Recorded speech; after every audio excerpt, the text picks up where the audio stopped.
Have you ever noticed that life usually gives you back exactly what you put into it? A young boy was walking through a beautiful valley with his mother. Suddenly, he tripped over a rock and shouted in pain, "Ah!" To his surprise, he heard a voice from the mountains shout back, "Ah!" Curious and a bit angry, the boy yelled, "Who are you?" The voice replied, "Who are you?" Furious at being mocked, the boy screamed, "You are a coward." The voice instantly fired back, "You are a coward." The boy looked at his mother, completely confused.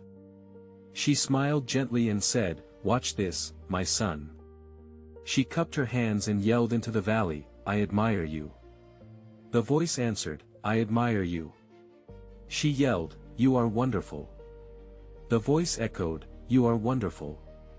The mother looked down at her son. People call this an echo, but it is actually how life works. Life is a mirror. It will always reflect back to you exactly what you give to it. If you want more kindness, be kind. Subscribe for daily motivation. Thanks for watching and subscribe for more contents daily.